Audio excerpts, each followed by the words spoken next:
Resistance is futile. Boldly going where no show has gone before. This is The Week in Geek with David D. Squared and Brian Held. Heard live on News Talk 99.5 WRNO and the iHeartRadio app. Here are your hosts, Brian Held and D. Squared.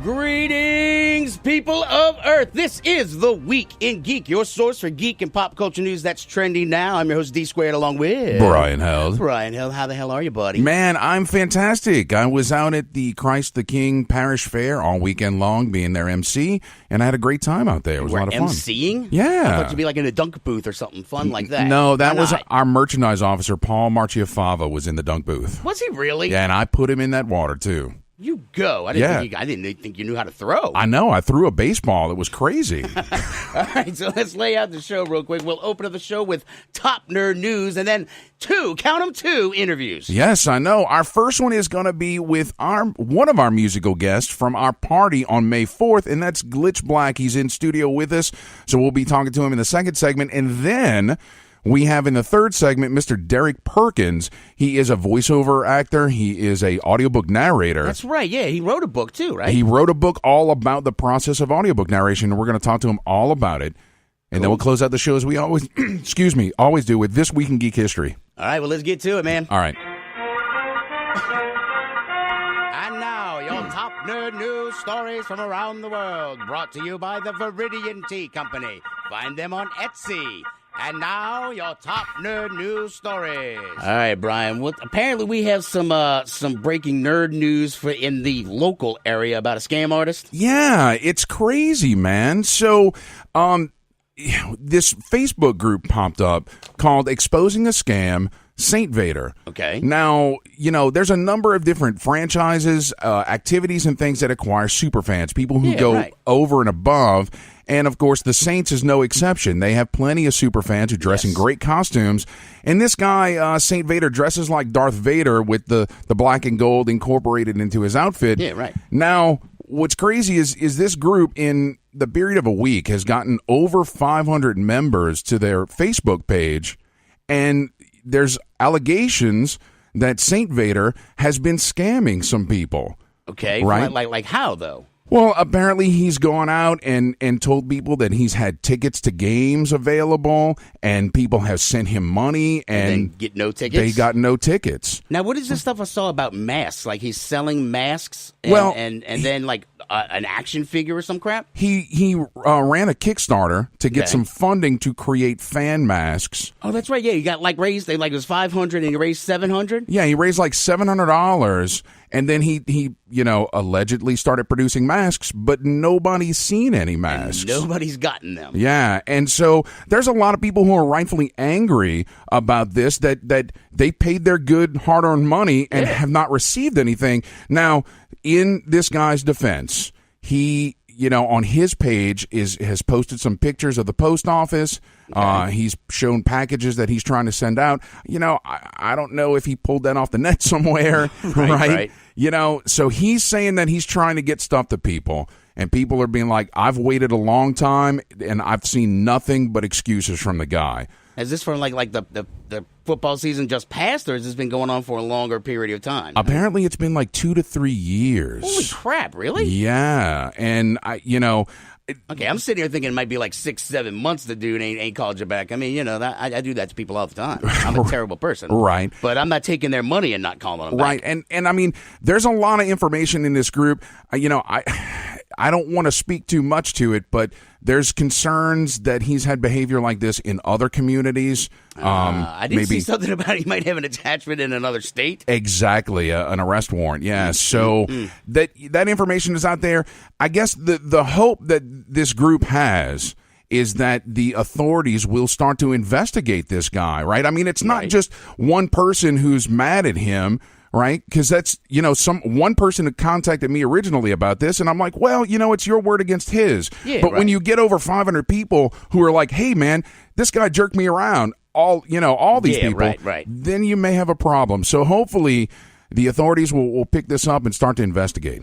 All right. Well, I mean, hopefully, if the guy's a D-bag, put him where D-bags go. Right. Right. Meanwhile, at the Hall of Justice. Meanwhile, at the Hall of Justice, Brian, Yes. Spielberg's in the Hall of Justice. Apparently, he's heading to the DCEU with Black Hawk. He's going to be directing that. Are you familiar with that? I wasn't completely. I had heard of it, but it's what it is, though. It's a World War II ace pilot, and so this is right in Spielberg's wheelhouse, man. I mean, Absolutely. It's not exactly a guy with, super strength, those superhero abilities. He's just a guy who fights for justice and the American way. Yeah, and he flies planes. Right. And Black Hawk and his team of Black Hawks are all World War II fighter pilots. I saw some of the old serials about that, like these old black and white serials that were big back in the day, and it looked so cheesy. But I mean, it's like he had like this big medallion of a Black Hawk on it, No, that's cool. But here's the cool part, though. What they're talking about is also that there might be a connection through Wonder Woman and some of the other things from the World War I characters, like the guy who wore the fez and was driving around, Chris Pine. Yeah, that he. There's a character that looks just like him in the books, and so they might already be kind of using that as a launching pad to bring some of these other interconnected movies together. I think that'd be great. I mean, I really enjoyed Wonder Woman. God, I hate love when you say that. Well, why? Because but I hate it when you pander to me. No, but I'm not. I really did enjoy it, and that it was World War I. Right. I enjoy seeing movies about World War I, World War II, and to continue in that theme would be fantastic. That's kind of exciting. Spielberg, after Ready Player One, and he's riding a little bit of a high. Now, here's the other thing, though. He's actually working on a reboot of West End. West Side Story, and I want to throat punch him for that one. But why? When you're a jet, right. Just no. Okay. No. All right, fair enough. We've been there. Reboots. Yeah. Reboots? Oh, we'll get to some reboots in a minute. You know what? Yeah, we probably should get to a reboot. Let's see. No, it's later in the show. Oh, geez. What is this? Let the music take you away, Brian. Take me away where? You don't recognize this song yet? No. Is this from Gremlins? Yeah! There you go. Gremlins. They're going to reboot it. Or it might be a 3. Oh, no. Well, a sequel 2 decades in the making. No, it's apparently definitely going to be a reboot. Well, from the director. He said that... But if it's a reboot with actual Mugwai, is it, like the real Mugwai Gizmo? I mean, his quote is, Gremlins, we were actively talking about it. That's what I'm working on with my production company, 1492 Pictures. It will almost definitely be a reboot, quote unquote, from Chris Columbus. Yeah, so, he's a liar. It's not a reboot. What? It's not a reboot. It's a continuation. It's 3. Look, there's Phoebe Cates is going to be making a reprise. And she's going to be wearing a red bikini and coming out of the pool. There's, oh, geez, Dave. What? There's plenty of dark, twisted, humorous goblin creatures that could be made into a new movie. We don't need to see any more Gremlins, Dave. No, because then you'll get Ghoulies. You want Ghoulies? That's how you get Ghoulies, Brian. Hideous Chud. You want a Chud remake or a new Chud? I don't want any of those things remade. Oh, jeez. All right, what are we talking about? You want to talk about Deadpool too? Sure, let's talk about Deadpool. What do you? All right, you know what? I gotta rewind it back. Derek Diamond Experience. We were on his show on Thursday. Absolutely. And we were talking with him about Deadpool, and I said, you know what? I'm not all in. I don't think that it's going to be able to pick up where it left off.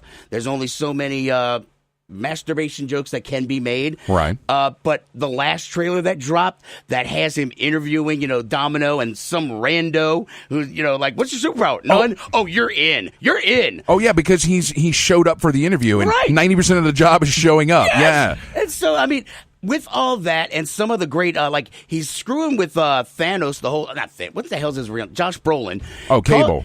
Calls him Thanos, then calls him, he's like, come on, One-Eyed Willie from Goonies.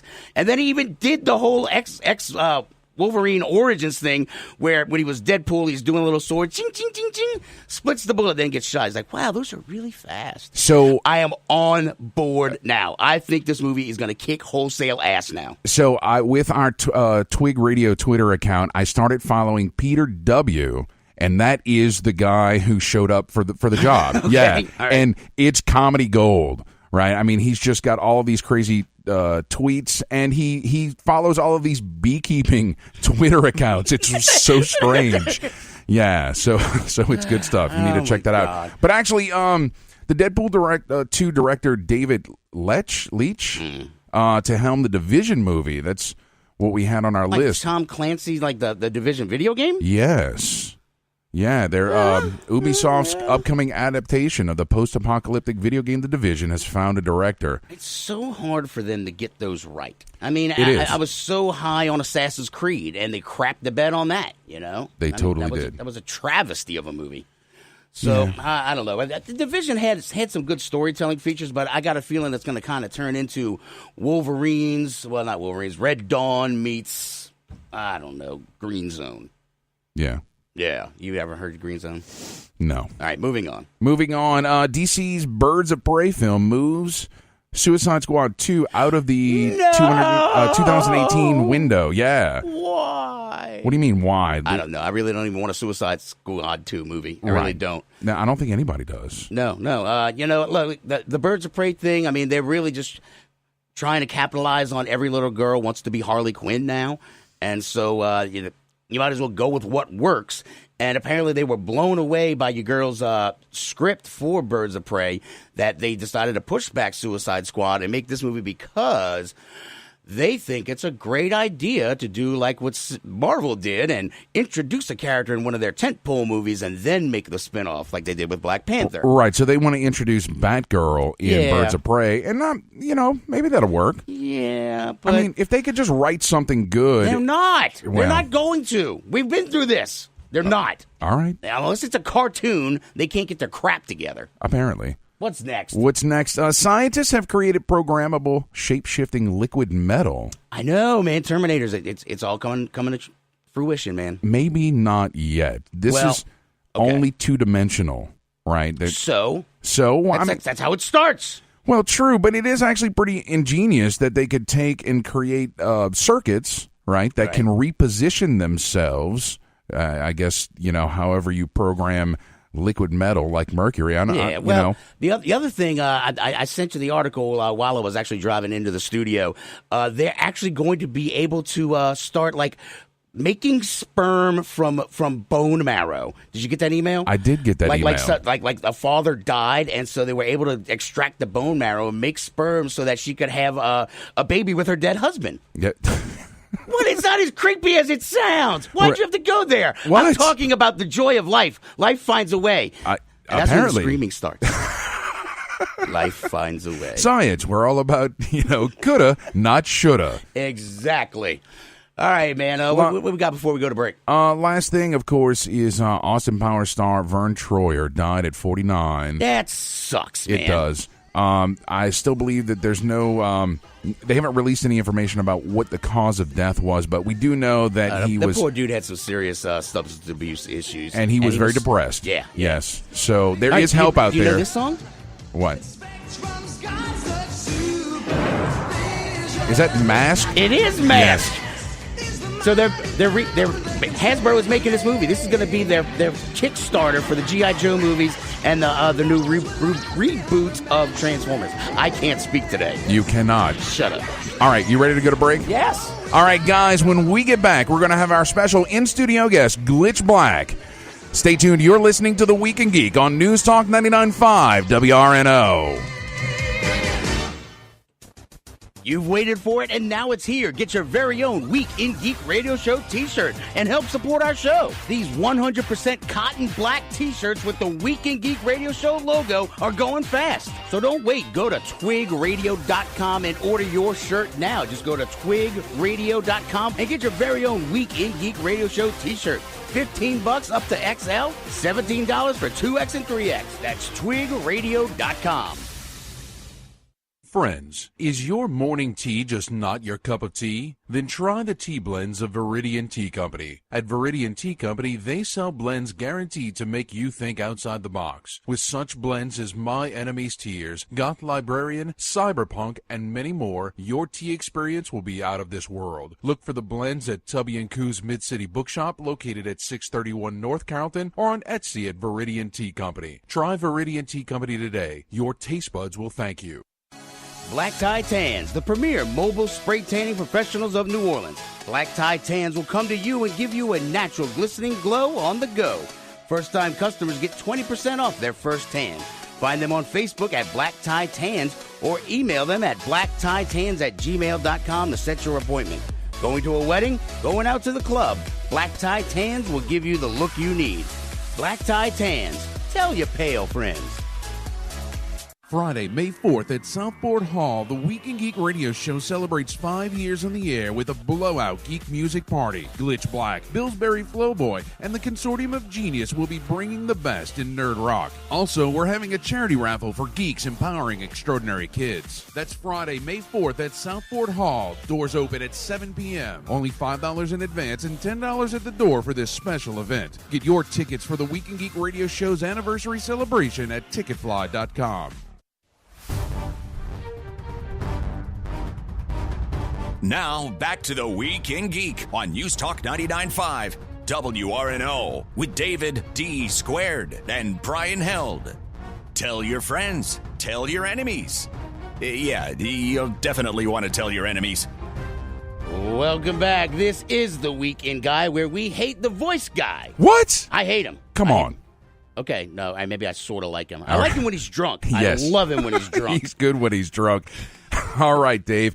Well, hey, like we heard on the commercial break, Friday, May 4th at Southport Hall, 7 p.m. is our 5th anniversary celebration. Yes, I'm so excited. A lot of great stuff going on. And joining us tonight as our special guest is one of the musical acts we're going to have. That's Glitch Black. How are you? Hey, doing good. Glad to be here. Awesome, awesome. So you are a synthwave, 80s-inspired, like, electronica techno artist. Is that right? That's pretty close, yeah. It's kind of a musical movement that's bringing back the sounds of the 80s, especially the synthesizer, heavy sounds, kind of like John Carpenter movie soundtracks from the 80s. All right. And kind of taking that in a contemporary, modern direction. And some of the artists stick more closely to the 80s, and then other artists who are doing this stuff, they kind of go off and make it different and new. You know, I got to ask real quick. You're mentioning in the 80s. Have you seen Ready Player One yet? I've not seen it yet. What? Oh, it's good stuff, man. This is like, you know, this will probably get your creative juices flowing, give you plenty of ideas for new music. iHeartRadio, we have the Ready Player One channel, and it's all these 80s songs, but Nice. it's the crappiest 80s songs. Oh, come it's like on. Sticks and crap. Nobody wants to hear Sticks. Come on. So tell me, you started in 2014. That was your first album out, right? Yeah, that's when I had enough songs that I thought were good enough, and when I dropped the first album on Bandcamp. Yeah, 2014. Cool. Well, I mean, how did you get into it? Like, I mean, do you have a musical background? Did you go to school for it? I mean, really, my only musical background were piano lessons in grade school, and then after that, there really was nothing for years and years. And it was really chiptune music is what I just liked listening to for a little bit. And I was curious, well, how are these guys making this stuff? And so I experimented with that kind of music for a little bit, and then didn't touch it again for a long time. And then it wasn't until around 2012, 2013 that I figured I'd dabble once again. And then and that's kind of when the synthwave scenes was starting. And so I kind of segued from chiptune video gamey sounds to more movie soundtrack 80s sounds. And I've kind of blended the two a bit. But it's around then that I started, I was more interested in maybe making more songs and experimenting more with songs, and it just kind of stuck, and I liked it, and it turned into what it's become now. Now, can you define chiptunes for me? I don't recognize that. So chiptune is taking like vintage hardware from video game systems like the old Game Boy or the old Nintendo, old Atari, Commodore, and using that chipset or emulating that chipset to then make original compositions, like new songs, using the old hardware. Okay. And so, there's a whole thing on chiptune. That's its own thing. And synthwave is more, it's using synthesizers, maybe not video game synthesizers, but synthesizers from the 80s era, especially the ones used in soundtracks like in Tron and the John Carpenter movies, and making songs kind of with that background. Is there some circuit bending that's involved in that, or is it just you sampling stuff and putting it together? I mean, a lot of these guys are taking original hardware and either using it in good condition or restoring it, and using actual hardware that's been around since then and making new music with. So it's a lot of these guys are making fully authentic 80s sounds, but today. That's pretty crazy. That is. I like that. Yeah, I do. I like it too. And we're talking with Glitch Black, who's going to be our musical guest, or one of our musical guests, at our big party on May 4th. You have a question, Dave? Yeah. Now, what do you use, man, to create your music? Now, I don't use authentic hardware like some of these guys do. Mm-hmm. I emulate it through, it's called soft synths and VSTs. So it's emulating the sound to get it very close, but it's all in a computer. Like, I don't have stacks of synthesizers, but some guys do. Right. But it's all emulated in my computer, and then I write the music and play it, and I assemble it in a program called FL Studio. Okay. And it basically, I could do any kind of samples, any kind of instruments, and I just happen to be using the vintage emulated instruments because that's the sound I want. But within FL Studio, which is my program of choice, I'm writing all the notes and layering all the drums, the pianos, the synthesizers, the everything. Yeah, let's say, how many tracks do you lay down on one?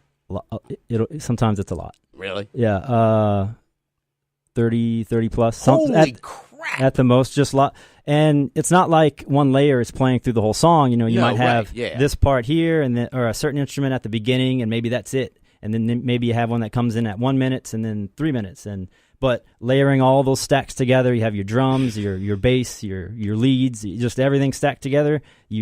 It's all organized, and that's how you write the music. You can write the music like in that studio. I mean, like putting the notes together. How do you do that? Yeah, so the way I do it, and everybody has a process that's different. But what I like to do, I'll start with just kind of a basic drum line, just to have kind of a beat to get the pace. Right. And then I'll start just messing around with the synthesizers and the keys, and I'll try out melodies, and all the while the program's remembering everything that I'm playing.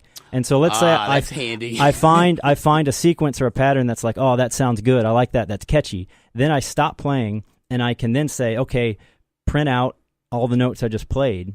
And then it's like, okay, this last 30 seconds, that was exactly it. Maybe I was trying over and over until I got it just right. And then once I do, I know it's there. It'll print out sheet music? Well, no, it'll print out the notes just in the program. Okay. And then I can say, yeah, I want this section, copy, turn that into its own pattern, and then I can repeat that or alter it. But yeah, it's always listening. And so I just have to experiment, and as soon as I nail something that's like, oh, that's it, I want to keep that. Yeah. I know I have it because it's always been listening. And then that becomes a pattern, and I just do that. As I create the song, I'll have that play, and then I'll play another layer to complement what I just laid down. Right. And that's the process that I do. It's always listening, like the government. Yeah, jeez.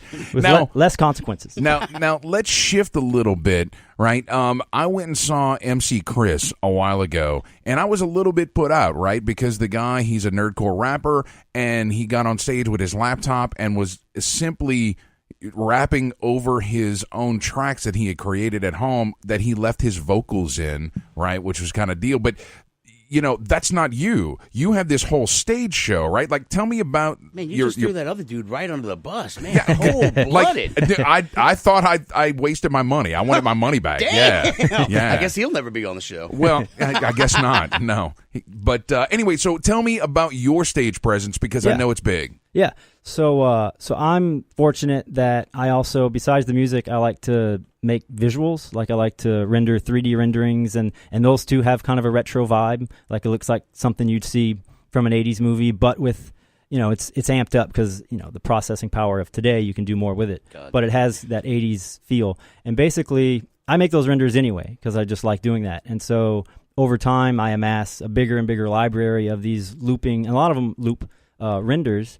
And then those become what I put on. So what I've built is 2 stacks of 3 monitors each, vertical, and they go on either side of me. So on my left, it's 3 monitors, vertical, and then on my right, same thing.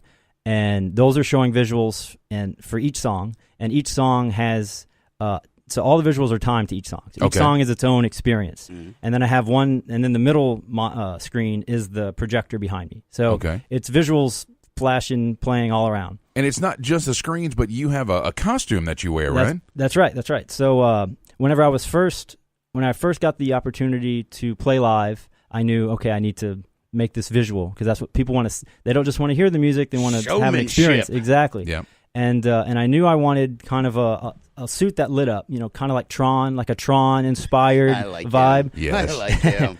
And so I knew what I wanted, but I also knew I didn't have time from the point that I knew my live show, when I got booked for my first show to when that show was going to be. I didn't have time to research a Raspberry Pi and how to do the LED lighting myself. I just didn't have the time. I had to make the show in the first place. And so I found a guy on Etsy in Russia, and he makes these cosplay costumes, and some of them have LED lighting. Okay. And I found one that it was very close to what I already wanted. It's black. It has the color. You can change the colors through a button, and they can blink. They can be solid, and it looked very. That was going to be it. That was going to work. And so I got the armor. So it's armor. It's full arm. It's on the arms, upper, lower arms, and chest armor. All right. And it's LED lighting. I can make it flash and glow. It looks awesome. And so that's what I started with. Cool. And this last show, I've brought a mask into it because before it was just my face and a hat, and people were telling me, the suit's awesome, but the hat, it doesn't quite go with it. But now that I've had more time to develop the costume, now I bought a mask on like an airsoft rifle website, and then I painted it a certain way, and then I added glow wire to different parts of it to where I wanted it to glow. So during the show, you see the outline blinking. That's cool. So I did the wiring and the lighting, and so I can make it light up, and it blends with the suit, and it creates this visual experience along with the music, and it's all kind of wrapped in this 80s nostalgia package. That's awesome. And, of course, folks can see that at our party Friday, May 4th at Southport Hall. Now, Glitch, tell me, you've had 6 albums put out since 2014. Where can folks find those albums? Where can they follow you out on social media, all that good stuff? I'm on all the normal social medias. If you really just Google Glitch Black, or if you go to glitchblack.com, that'll take you to my Tumblr page, and that actually has all the links to all the other social medias right there at the top. So yeah, Twitter, Facebook, I'm on all those things, Instagram. You can find my music and my visuals at all those. Awesome. Do you sometimes lay the visuals for those monitors, like make them like a dedicated track or something too? Can you do? That's kind of crazy. I know that's a lot of work. But. There have been a couple tracks where I did take some time to make a visual that I wanted to go with it. Right. And yeah, so I did. So, and I even designed it to be the vertical monitor, because that's not normal to have a ultra wide vertical ratio. But yeah, so I have done that a couple times. Nice. All right, well, Glitch, thank you so much for stopping by the studio. This is Codename Onyx. Yes, this is his song, Codename Onyx, that we're hearing as the bed right now. All right, guys, stay tuned. When we get back, we're going to have our interview with Mr. Derek Perkins, voiceover artist and audiobook narrator. Stay tuned. You're listening to The Week in Geek on News Talk 99.5 WRNO.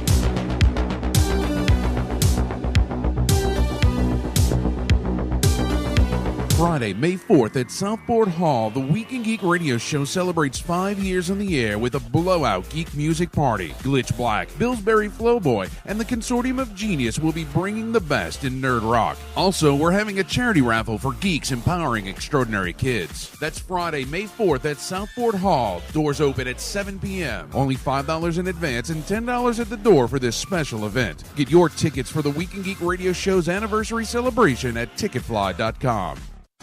Black Tie Tans, the premier mobile spray tanning professionals of New Orleans. Black Tie Tans will come to you and give you a natural glistening glow on the go. First-time customers get 20% off their first tan. Find them on Facebook at Black Tie Tans or email them at blacktitans@gmail.com to set your appointment. Going to a wedding? Going out to the club? Black Tie Tans will give you the look you need. Black Tie Tans. Tell your pale friends. Come out to the St. Tammany Collectors Con April 28th at the Clarion in Covington. Toys, comic books, artists, games, and more. Meet actor John Anderson from Guardians of the Galaxy, Marvel Comics artist Derek Donovan, and see the Jeep from Jurassic Park. All-day entertainment for only $3 at the St. Tammany Collectors Con at the Clarion in Covington. Find out more info at sttammanycollectorscon.com. Join us. You'll be glad you did. You've waited for it, and now it's here. Get your very own Week in Geek Radio Show t-shirt and help support our show. These 100% cotton black t-shirts with the Week in Geek Radio Show logo are going fast. So don't wait. Go to twigradio.com and order your shirt now. Just go to twigradio.com and get your very own Week in Geek Radio Show t-shirt. $15 up to XL, $17 for 2X and 3X. That's twigradio.com.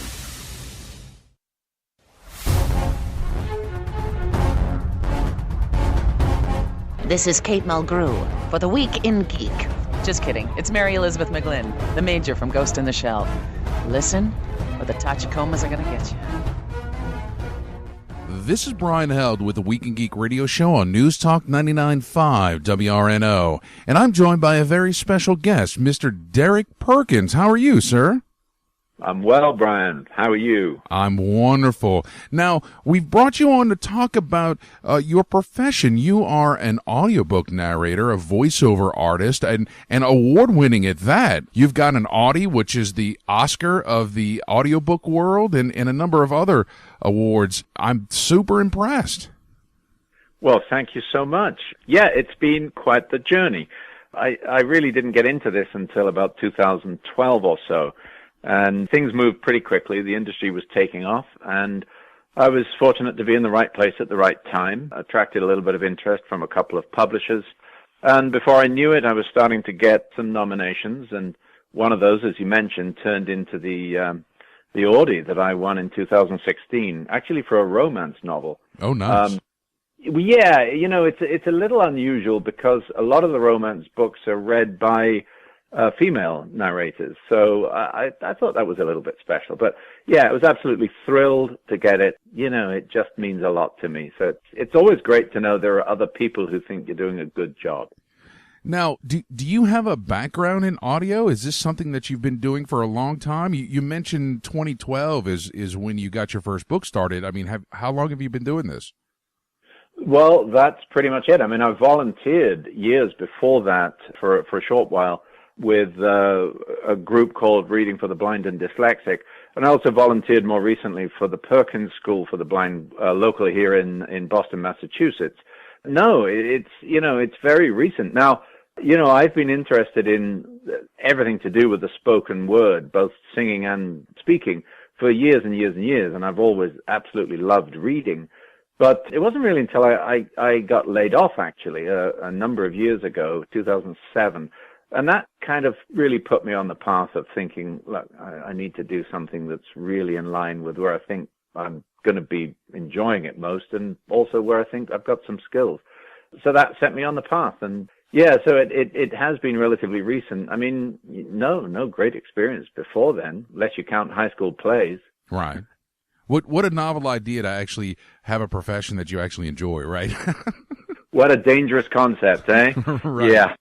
Yeah, I tell you, I consider myself a very, very lucky guy.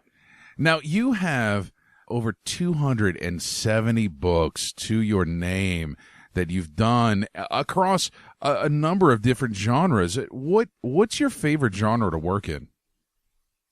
Well, you know, that's a good question, and it's a difficult one.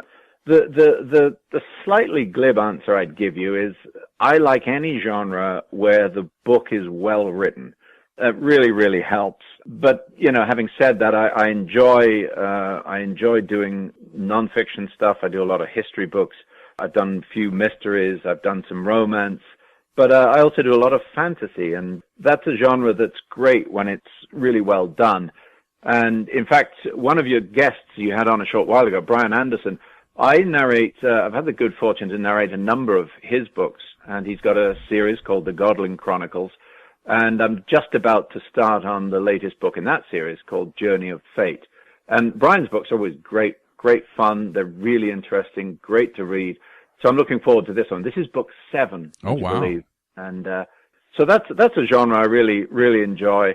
But as I say, for the most part, otherwise, if a book's well written, it's a great read. Nice. Now, you don't just do audiobook narration. You've got a number of things you do. And when you're right, Brian Anderson turned us on to you to get you on as a guest. And I didn't realize it, but you're also a teacher, an educator. You wrote a book, audiobook narration manual, how to set up a home studio and record audiobooks for a living, and then you teach others to be audiobook narrators, right? I do. The book came about, one of those things where you're talking to people, and a lot of people ask similar questions, and just struck me I'd been through that whole journey very recently. So I thought, well, let's have a go at putting this down and giving people some of the benefit of my experience, and hopefully, that has helped. And then from that, I do mainly at this point, I do some coaching, but I also do local adult ed classes. Just gives people a flavor of what it's like, because it's not for everyone. You're going into a small, dark, enclosed space for hours and hours at a time, and there are some people who will be quite happy to do that, and others who really, really won't. So doing the classes gives a lot of people a chance to get a feel for the business.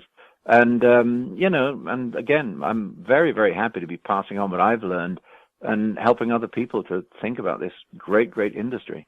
Nice. We're talking with audiobook narrator and voiceover artist Derek Perkins.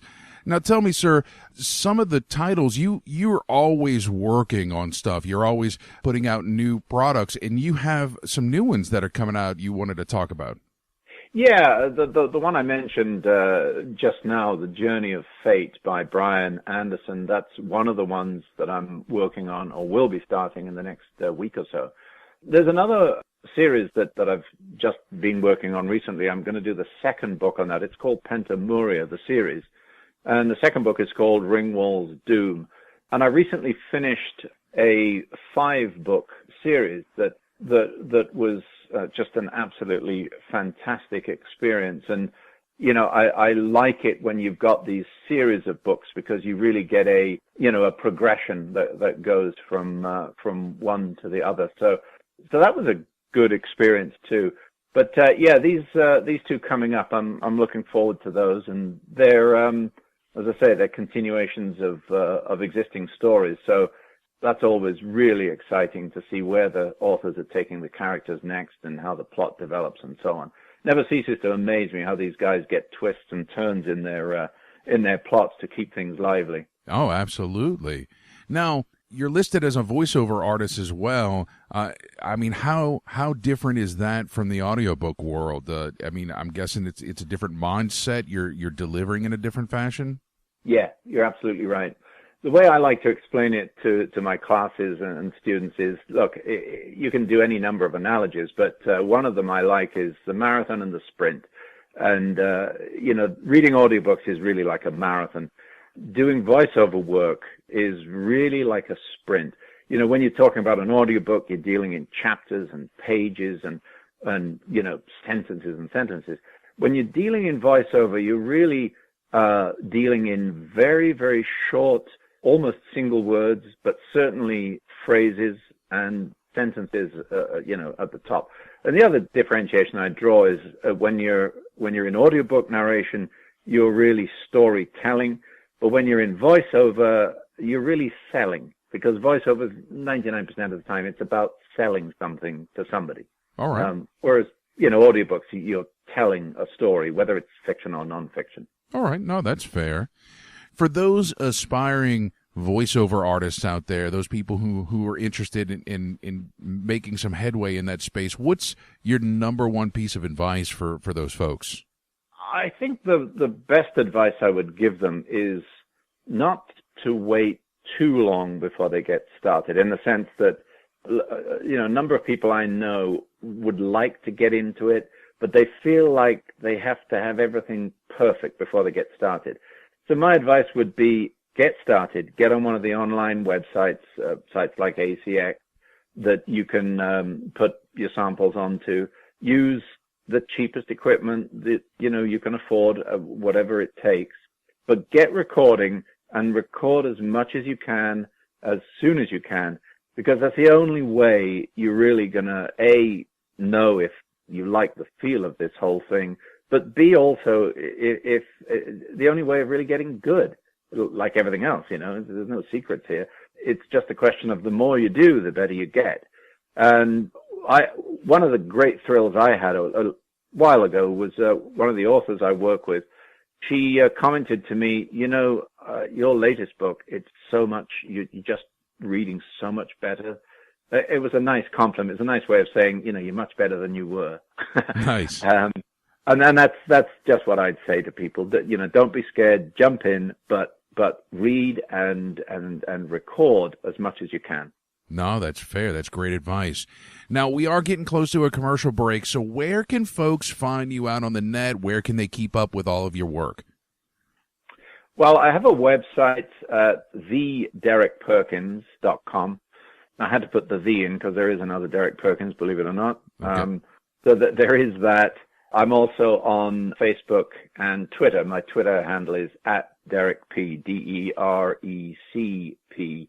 And I have a page on Facebook. But, any one of those is a good way to keep tabs with what I'm doing and to listen to some of the things I've done. No, that's great. Well, thank you so much, Mr. Perkins, for taking the time to talk to us tonight. You're very welcome. Thank you. Guys, when we get back, we're going to close out the show as we always do with This Week in Geek History. You're listening to The Week in Geek on News Talk 99.5 WRNO.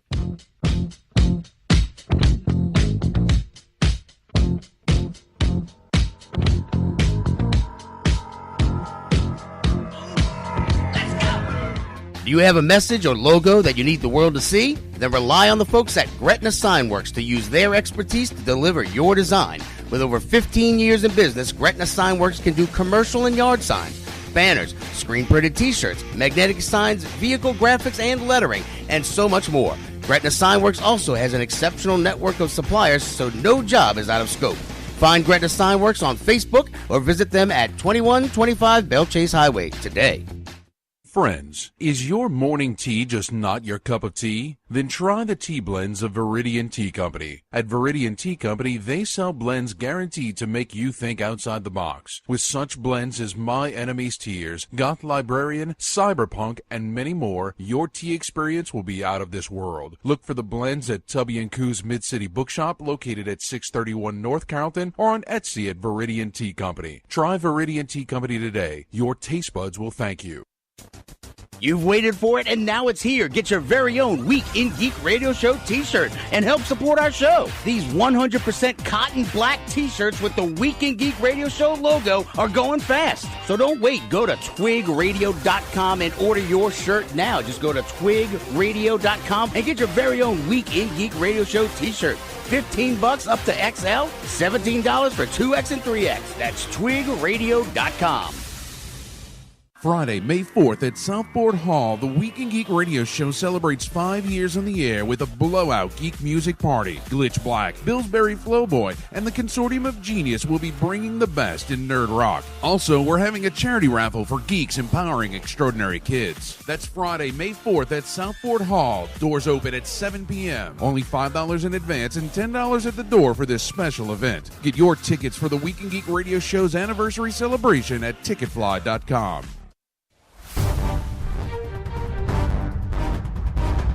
Now, back to the Week in Geek with local celebrity Brian Held, hashtag LCBH. Here are your hosts, local celebrity Brian Held, and that other guy, what's his name again? Welcome back, New Orleans. You're listening to The Week in Geek on News Talk 99.5 WRNO. I'm your host, Brian Held, with... that other guy. I hate the voice guy. Oh, I love him. He's so great. Sure, He's sure dreamy. You do. Yes. Now, as always, we want to strongly urge people to check out the Facebook page, facebook.com/The Week in Geek. Check out our website at twigradio.com. Follow us on Twitter at twigradio, and the Instagram's The Week in Geek. Now, Brian, how can people listen to this lovely show? Well, if you missed any part of tonight's show or you want to hear your favorite part again, you can always catch us on Spreaker.com or download Spreaker for your smartphone or tablet. We're also on iTunes, YouTube, Stitcher, iHeartRadio, and at WRNO.com. Yeah. So, Dave. Yes. Did you get your tickets for Avengers Infinity War yet? No. Why? What? Why would I? Wait, because you have to get the good seats, man. I'm not funding the machine. All right, if you waited too long now, you're going to be like off to the side. Oh, I might be left of center like you? Or you could be in the front seats, right? Those are terrible. You're going to get a neck ache. Right? You're going to be staring up at that Get huge whiplash. Right. Yeah, right.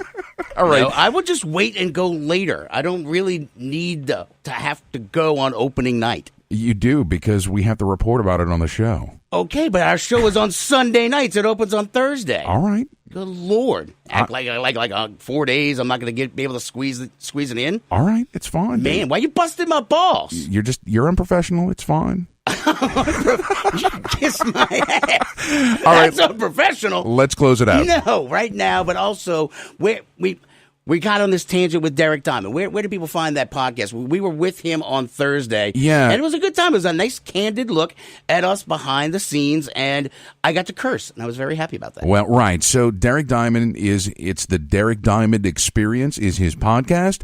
And, of course, he's part of the Nerd Cave Network. You can always go and Google, search him. He's on Facebook and all over the place. He does something with, who's the minor league baseball team? Oh, the Wahoos. The Wahoos, yeah. Like we got the baby cakes. They got the Wahoos in Pensacola. So he works with those guys all the time. But, yeah, he's a really cool dude. And, yeah, it's so nice to not have to have the reins, that we can just ride along, and he can drive the train. So. It was. All right, now let's do it. All right.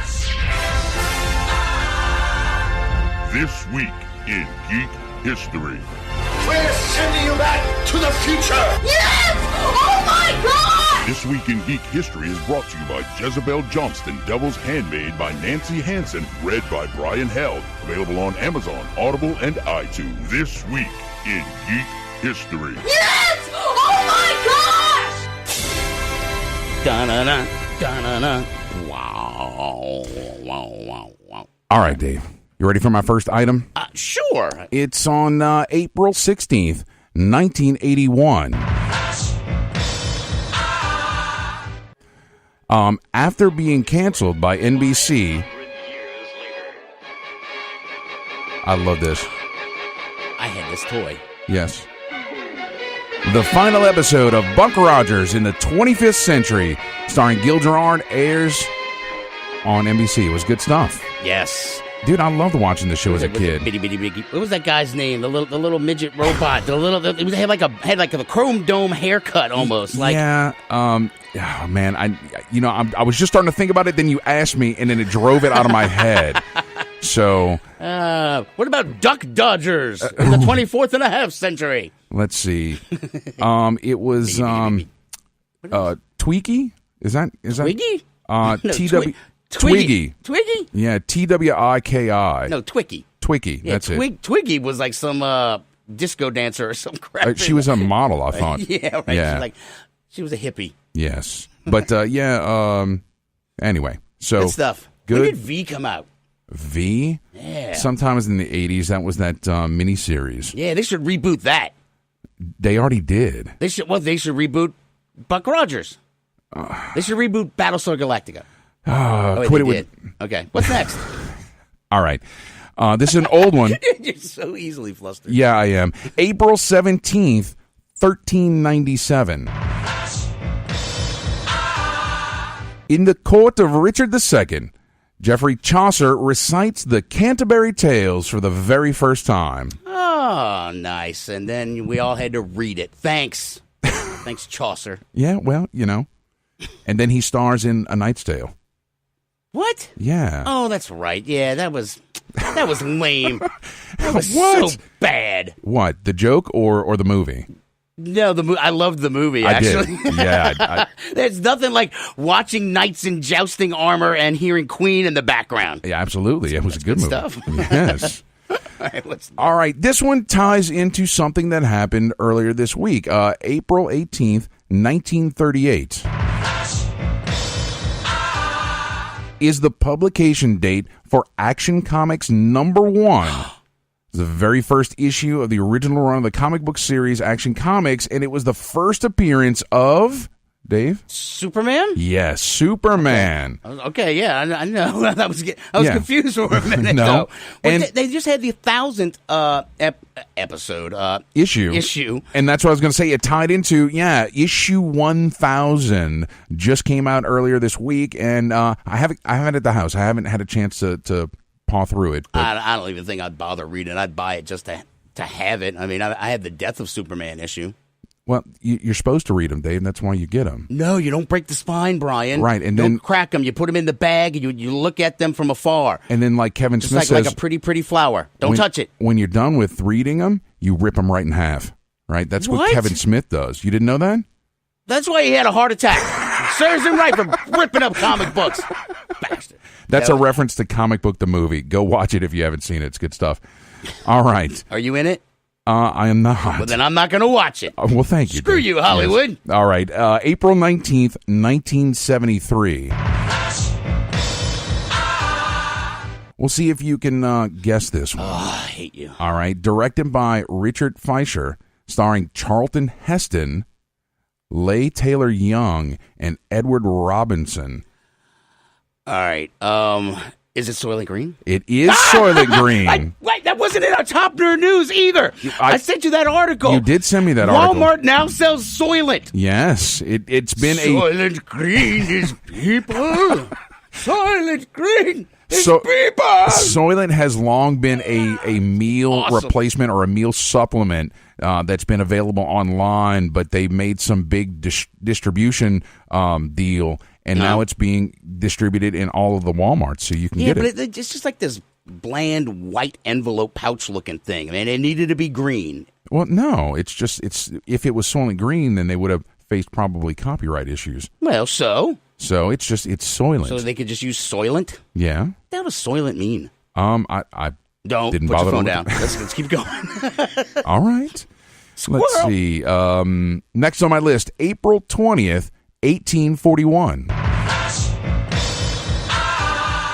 This one is for my wife. Oh. The Murders in the Rue Morgue by Edgar Allan Poe is published by Graham's Magazine in Philadelphia, Pennsylvania, and it's widely considered to be the very first detective story. I thought you did that already. Probably last year. No, you did something for your wife like 2 episodes ago. Yeah. Are you in the doghouse? No, I'm not in the doghouse. You're sucking up. You did something. You screwed something up, No, pal. I happen to Did you love forget my your wife. Anniversary? No. No. Nobody loves their wife that much to keep bringing it up. What? No way. I call foul. My anniversary is July 31st. It hasn't come up yet. That's because you are looking at your phone. No. It's actually in my wallet. I have it written down on the back of our picture smart. from the wedding. That's is. Smart. It there is. You go. Yeah. Good thinking, pal. All right. Oh, you married men, listen to that. Yes. Take a note. Last item on my list is April 21st, 1954. Since we're talking about comic books, American psychiatrist Frederick Wortham publishes Seduction of the Innocent, in which he vilifies the influence of comic books on children. That's, of course, what gave us the Comics Code Authority. Oh, yeah. Yeah, way back in the day, those little stamps that you'd see right under the price point. Yep. Yeah. And that, of course, has long since gone to the wayside, thankfully. Thank goodness. Yeah. But, yes. All right, man. Birthdays. Yeah, birthdays. All right. All right. On the 16th, Billy West. He was known for voicing Stimpy from Ren and Stimpy, okay. Fry from Futurama, Bugs Bunny, Elmer Fudd, all that good stuff. Got it. On the 17th, Jennifer Garner. She was Elektra. Yeah, I know Jennifer Garner. Uh-huh. On the 18th, the 10th Doctor, David Tennant. Yay! Yes. He's my favorite Doctor, I have to say. Thanks for sharing. Yes. On the 19th, James Franco. Yeah, all right. Yes. He's done a buttload of really bad movies since then, though. He has. He was in Oz the Great and Powerful. He was actually pretty good in that. Yeah? Shockingly enough. Okay, cool. On the 20th, famed mocap actor Andy Serkis. That dude's got to be so disgustingly rich. Oh, yeah. Well, and we got to see his face in Black Panther. That was cool. We did. Yeah. All And right. last one, on the 21st, James McAvoy. He was Professor X in the X-Men movies. Okay, good. Yeah. All right. Awesome. All right. Once again, May the 4th. Be with you? Yes. Southport Hall. Doors open at 7. Yes. Ticketfly.com. Right. $5 online, $10 at the door. That's correct. Glitch Black. Billsbury Flowboy. And Cog. And Consortium of Genius, yes. Wow, holy crap. And a big charity auction for Geeks Empowering Extraordinary Kids, which we have plenty of great prizes for that, so that's going to be awesome. And In Exile Entertainment is going to have their VR demo set up. I know, that is so friggin' awesome. Yep, we're going to have the Devil Driver from Rockabilly Road Trip. Crap. I'm trying to get the Ecto 1 out there. It's like a damn mini-con. It is. The Buy TARDIS your and tickets K9. now. Yeah. Holy so crap. we're going to have a blast, guys. Awesome. All right, guys. Maybe we should have see if Saint Vader wants to come out. No. We could throw eggs at him. No. We could call the police and just not tell him. No, that's just no. We're not even messing with it. All right. Till next time, keep your nerd flag raised high. GFL. Your new home for Walton and Johnson. News Talk 99.5 WRNO FM, New Orleans, an iHeart radio station.